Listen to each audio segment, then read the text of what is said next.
as a tradition of self-reflection and setting intentions for the year ahead, from quitting smoking to learning a new skill. Yeah. Um, I think in 2026 I should learn how to read. Cause what? It's Tiana Will, and you're listening to the T Talks. And you're listening to the T Talk, the T Talks. Happy New Year! It's 2026, y'all, and you are tuned in to the T Talks. You know, talks with T. You know me. So if you don't know, it's your girl Tiana Woe, and I am so happy you are here. I'm so happy to be back. It's been quite some time. If you are a new listener here, welcome. You can listen to this podcast on all streaming platforms. And you can also watch this podcast on YouTube at the T Talks Pod. So, just in case you didn't know, this space is for real conversations, honest advice, laughs, and a little bit of, did she really just say that? Because I did. No topic is off limits here. So, let's just get right into it. So first things first, right? What's up? What's up with me? Where have I been? Um, Also, this is dropping on the 1st. So happy new year. It is 2026. I am so happy to be back. It has been about, oh my gosh, is my hair a mess? Probably. Oh no. Anywho, it's been well over 2 years since I last sat down and recorded an episode. I don't even know if the episode that we recorded was even like uploaded, but all I can say is that life be life in, and your girl just been living her life, doing everything and anything. So just a little update, your girl got married. I was married now. I'm a wife. And I got a new job since then. I what else? I don't know. I'm just like different. A little different. I mean, my last name is right. So you know what I'm saying. Things are just different in life for me. And then I obviously would love to say, like the phrase when it's like, I fell off, I had a baby. But, if you don't already know, I did experience a second trimester loss in June of 2025. And while that was one of the hardest things I have ever been through, um, I just want to be clear that I have not lost hope. We have not lost hope. And we will have our babies here soon. When the time is right, please always send me prayers for my babies. At this point, I need like 10. Because losing one was enough. And I'm just gonna have a whole basketball team, a whole football O line. You feel me? Um, but anywho, I don't want to sit here and damper the mood because it's 2026, baby, and we're excited, right? We're excited for a new year. One thing I can say is that I love a new year. I feel like it is a reset. It's like a fresh start and kind of just a little bit clearer of like what you want to do. I love the whole like first quarter, second quarter, third quarter, fourth quarter kind of vibes. Me and my husband were talking today, and I was like, it's crazy. Like the holidays pass, and you're like back to being like on top of your shit once the new year starts. So that's where we're at. Oh, excuse me. And basically, I was like, you know what? I need to bring back this podcast. So clearly this is one of my goals, right? And if you can't tell by the title, we are gonna be talking about New Year's goals and resolutions, and traditions or whatever. But anywho, so let's just get into the topic today. And the first thing I want to talk about is, the definition of a New Year's resolution, because I realized that I didn't really know what the definition was. So, a New Year's resolution is a personal promise or commitment made at the start of a new calendar year to change an under and that's a big word. Undesired habit, accomplish a personal goal, or improve one's life, often focusing on health, finances, or personal growth, symbolizing a fresh start and renewal. These intentions, dating back to ancient Babylonians, serve as a tradition of self reflection and setting intentions for the year ahead, from quitting smoking to learning a new skill. Yeah. Um, I think in 2026 I should learn how to read. Cause what? What was that? Anywho, last year my goal was I feel like I had two goals, but I wrote down here that for sure was time management. Like I wanted to make sure that I was on time places and I wasn't running late. I'm not saying that I'm early, but I am there when I'm supposed to be 95% of the time. So I feel like I am now a serial. I'm gonna be there. I'm gonna be there instead of like I'm gonna be late, like a serial late person. I'm happy to be on time. I'm happy to get there before everyone. It makes me feel good because I feel like people expect me to be late, and so when I'm not late, I be feeling like that girl. So that was something that I did manage to do. And I think for this year, I my goal is to just be consistent and just do things. I think going just into the content idea, a lot of times I just didn't want to do content because I was worried about the lighting, I was worried about how I looked, I was worried about, you know, the background. Like right now, I am sitting on a double twin blow a mattress in my office slash craft room slash whatever the hell this is, um, with some type of light. I don't even know what type of light that is, but yeah, and my camera up that I bought for content that I haven't used. I mean, I take family photos, and I sometimes do be vlogging and stuff, but I just don't post it. So there's that. So I'm going to just do it. I'm gonna just do it. Like that. That is what I'm on. And then plus like I am a professional dilly dally type of person, obviously. So I just be doing anything. And I feel like if I just do anything all the time, it's like, okay, girl, pick up the camera and do the podcast because I feel like a podcast is needed for me. I know everyone's like, not another podcast, but baby, another podcast. Okay, another one. And plus, I just like to talk. Like, I'm literally currently doing a podcast right now by myself, and that's great. Great for me.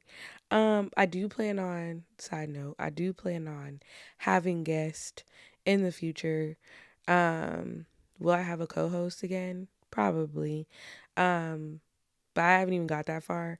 I just knew I was gonna pick this camera up and I was gonna record this video and y'all was gonna record the podcast video, whatever. And y'all was gonna hear me. So, yes. Um, moving on to traditions for me. As far as traditions that I do for New Year's Eve or New Year's in general, is my mom makes black eyed peas.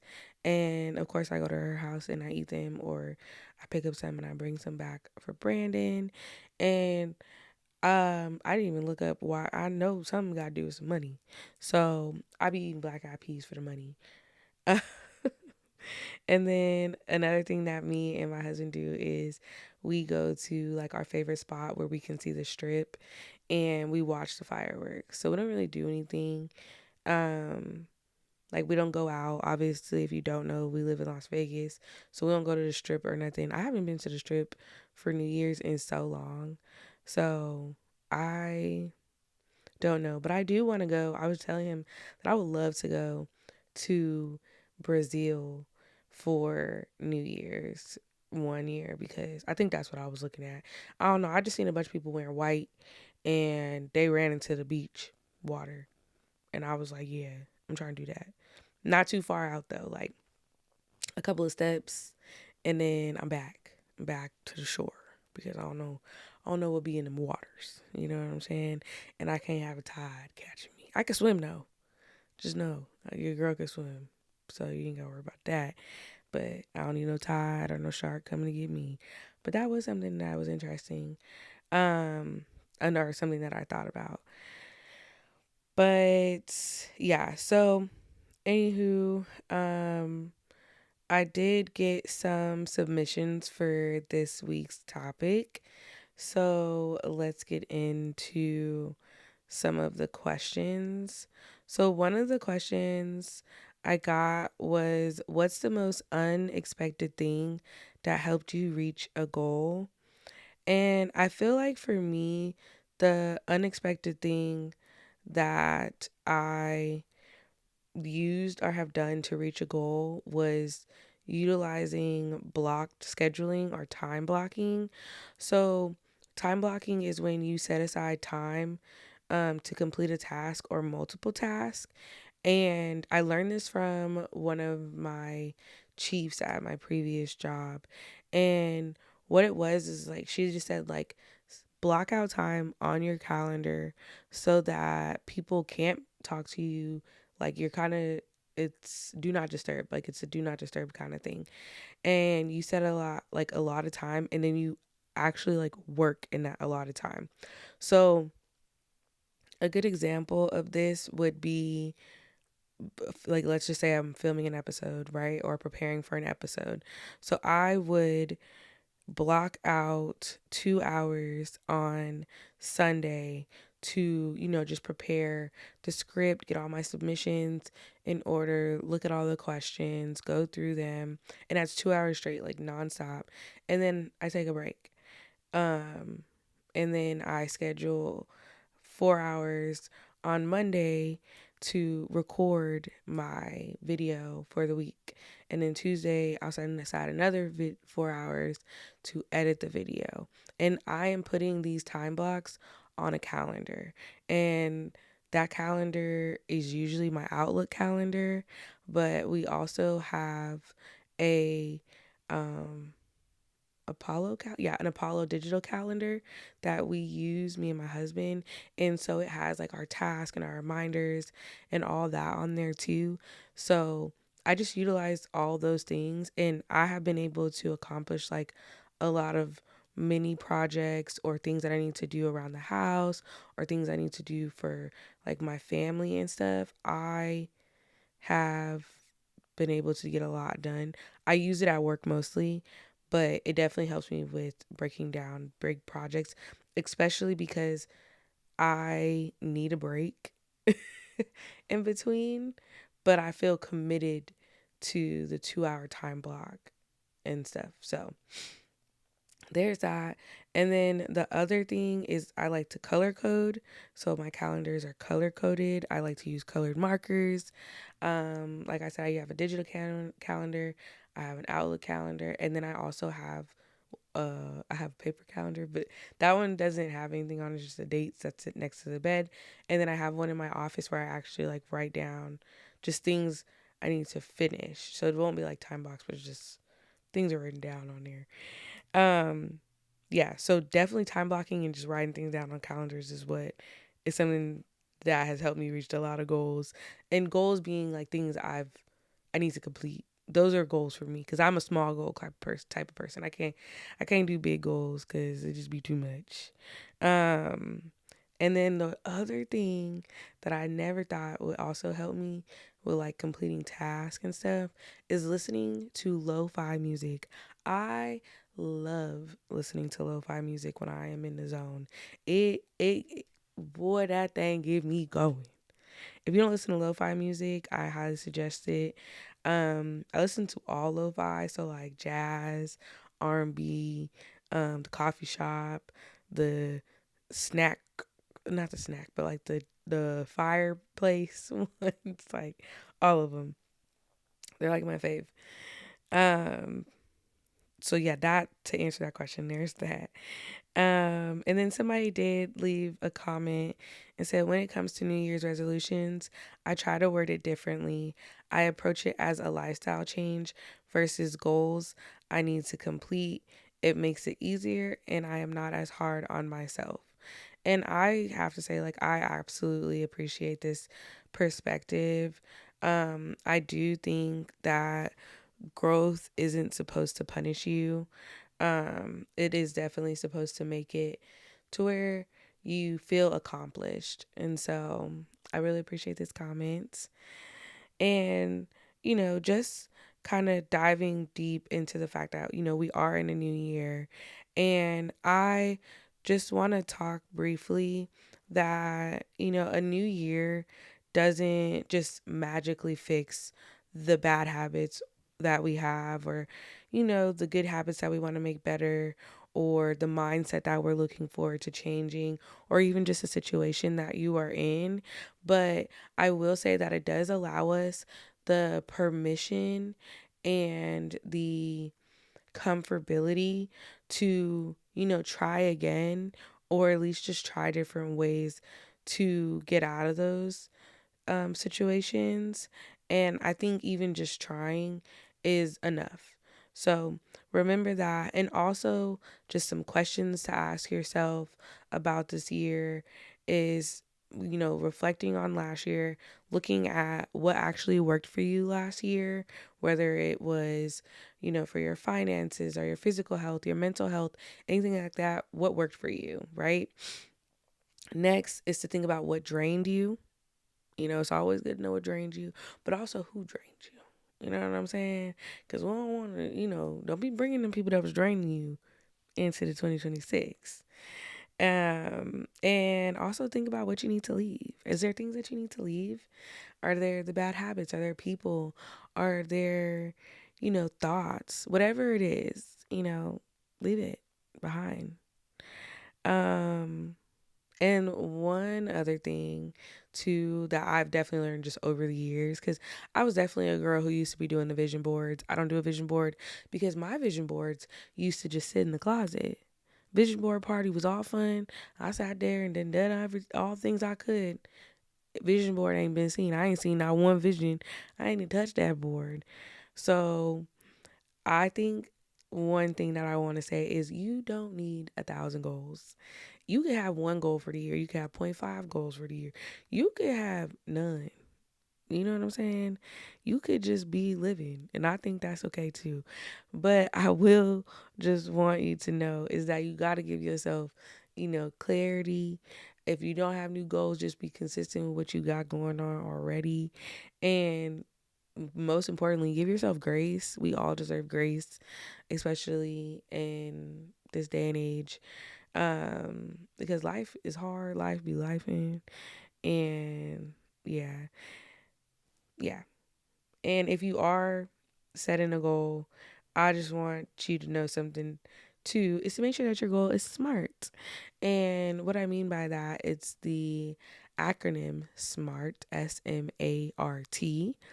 And the S stands for specific. Make sure that your goal is specific. M, make sure that it is measurable. A, make sure that it's achievable. R, make sure that's relevant. And T, make sure it's time bound. This is something that I use at work anytime I'm developing something for projects. And it is a great way to create goals in real life as well, or in your personal life. So, once again, that's SMART. Look it up, SMART. Um, yeah. So I'm just trying to drop a little gems. But now we're gonna move into the T Talks Hotline. So this is where you can submit all your questions, your comments, your story times, your secrets, and I answer them honestly. If you want to submit something for future episodes, head to ttalks.com, thettalks.com, I'm sorry. Head to thettalks.com and submit all of your stuff there. Submissions are anonymous, so I do not know who is sending me anything, unless you like put your name in the text box or something, but I do not know. So let's get into the first question. This is around friendships. And the question is, why is it that when people do you wrong behind your back and you find out, they act clueless and want you to tell them what they did wrong? Are we not too old to keep telling grown adults what they're doing wrong. Is it wrong to just say fuck them and move on? Honestly, I think, at a certain age, awareness is a choice. So we'll start there. I think if a person is genuinely trying to understand what they did wrong, like they like, oh, I didn't know that hurt you, like I hurt you, and they want to take accountability. But I think when I look at your question and you say like they did something wrong behind your back, like they, because it's all about intentions. Like, if they knew they did something wrong behind your back and they didn't tell you, I think that's when, the situation is warranted to be like, all right, fuck you. I'm not explaining shit about what the fuck you did wrong because you knew what you did. You know what I'm saying? So I feel like in those instances, no, we not explaining nothing. You're an adult. Duh. And I think for me, like I ain't gonna act like I have been a perfect person in my life because I have not. And I can admit that I have done things behind people's back. Um, not intentionally, but later knowing like, damn, I did some shit, and now I can't bring this shit up. I'm definitely not gonna talk about it, So it's just being in those shoes, and I understand. But like, I see me, I'm taking accountability. I'm like, yeah, I was wrong. I was foul. It just ain't some that I have, But I never acted like I didn't know.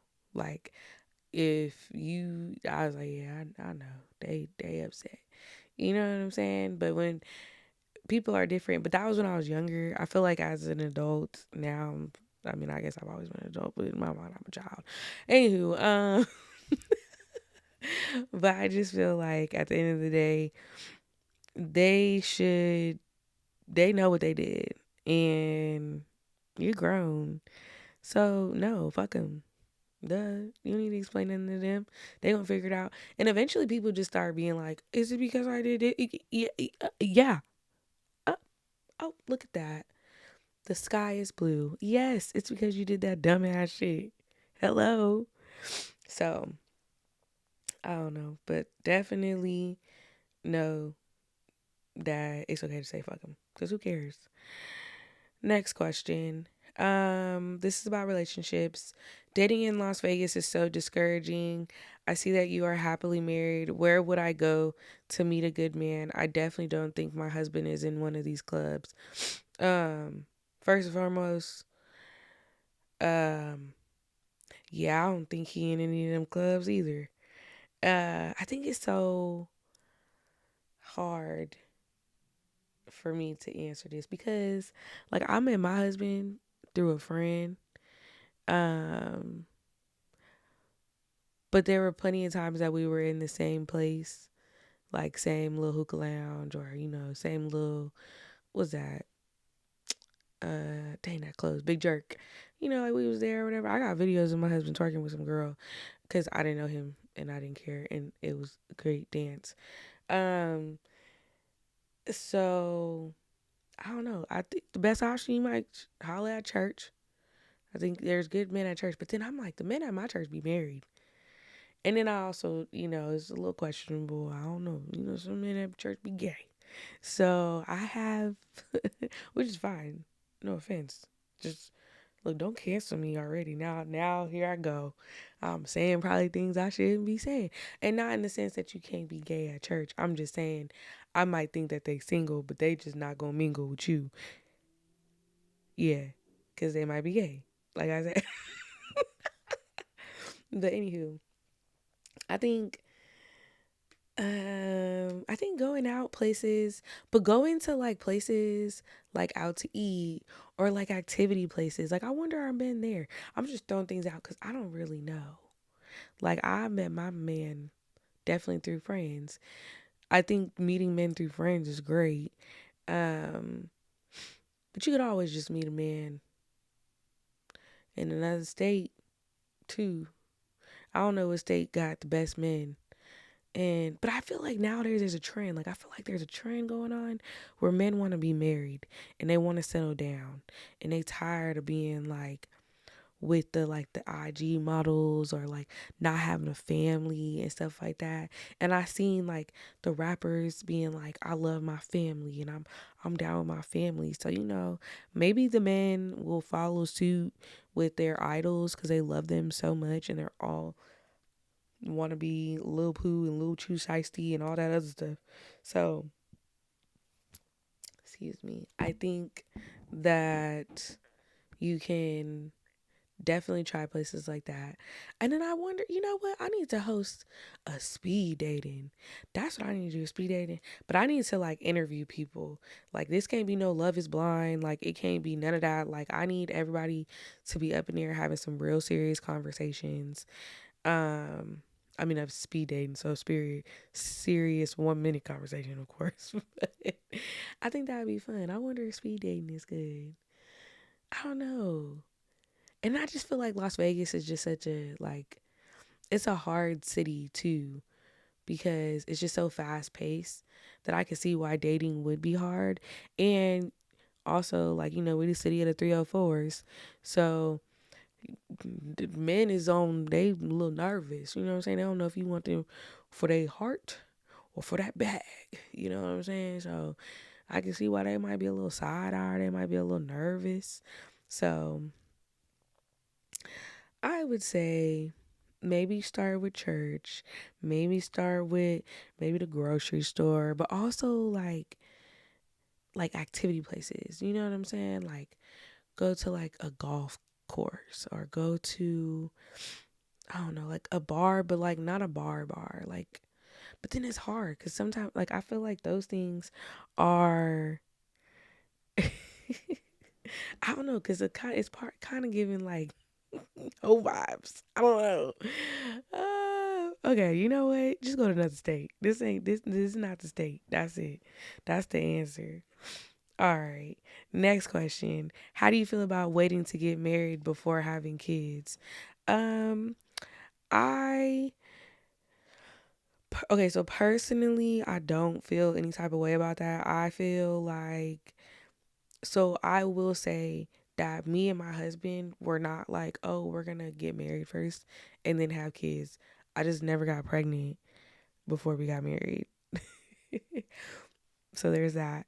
But I will say that I think I do tend to see a lot of I wouldn't say like it just depends on like how you are as a communicator in your relationship, right? Communication is key in all relationships. So if you're a good communicator and you guys have kids before marriage, cool, right? But it all depends on what you want. I think for me, I just knew I wanted to be married to my children's father. I think that was the goal.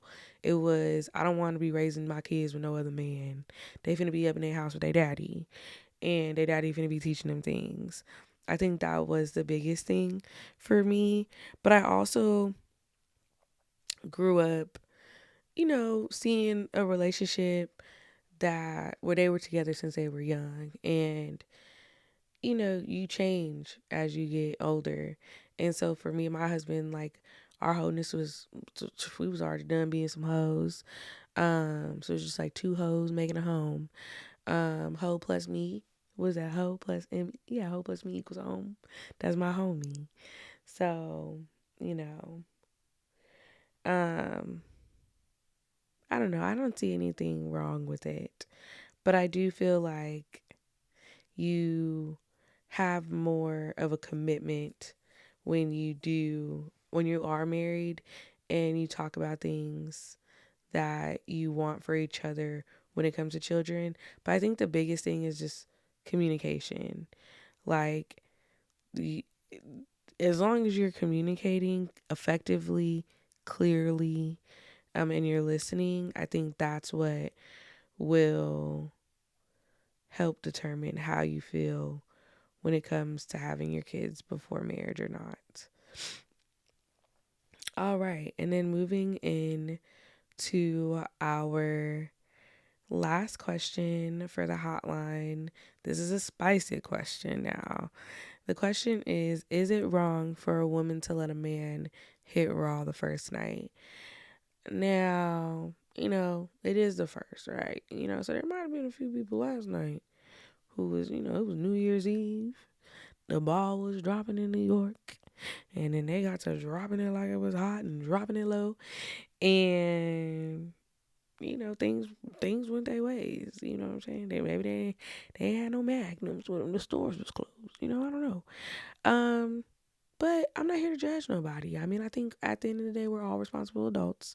I also feel like w- the question says, "Is it wrong for a woman to let a man hit raw?" But it's like you're an adult too. You're a man. You can make a decision. Is the decision only determined by the woman? That's my question. Because why would the man not want to, like, if you could go get a condom? Like, I don't understand. So, but like I said, we're all responsible. Let's be responsible adults. And if you're going to do that, make sure you get your plan Bs ready and schedule yourself a test immediately and just have fun. You know what I'm saying? I mean, there's nothing wrong with a little the first date. You know what I'm saying? Maybe you feeling each other, okay? Um, as long as it's consensual too. Can we talk about consensual? Make sure it's consensual. But yeah, I don't. Hey, look, get it how you live it. Okay, It is what it is. Okay, come on, everybody. Not everybody, but some people didn't have one night stand here now and then. Okay, it just is what it is. All right. So moving on to what's tea for me right now. What's coming up? Right now I'm just in my creative bag. Right, I'm in my content air bag, and I am just so happy to be back and happy to create content. And I just look forward to these weekly podcast episodes and just continuing to grow this and figuring out where I'm going creatively with this podcast, as well as all the other 5,000 things that I'm doing. Um, i.e., dilly dally. Miss, I'm gonna do this today, I'm gonna do that tomorrow. So that's what's coming up. And then, as always, like before, I used to love to do a would you rather, but I need to go grab the book.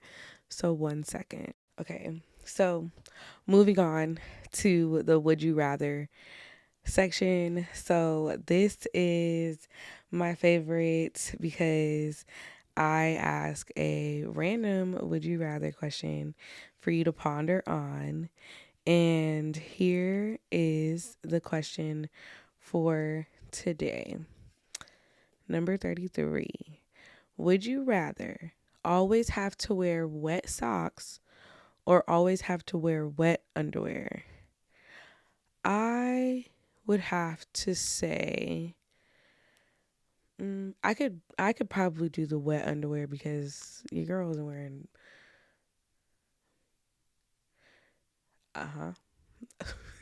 Your girl might not be wearing them is what I'm gonna say. But and also if I am wearing them, they ain't much. So that one is pretty easy. Let me know what you would wear. Would you rather have to wear the wet socks or always have to wear wet underwear? It also says it's only because of dikes, canals, and pumps that the lower than sea level Netherlands isn't constantly flooded. But the land's still soggy, and the Dutch got tired of wearing wet socks long before rubber boots started showing up, which is why they came up with water resistant wooden shoes. Little fun fact there. Anywho, as I close out this episode, I just want to thank you so much for listening. I am so appreciative and I look forward to talking with you all next week. And like always, make sure you follow the podcast on all platforms at the T Talks Pod. And also remember you can watch this podcast on YouTube as well. And if you are tuning in for next week, we will be talking about friendships in your 30s. So make sure that you submit any of your questions if you want them featured to the ttalks.com. And like always, I love you all. I hope you stay blessed, stay safe, and I will talk to you all next week. Bye.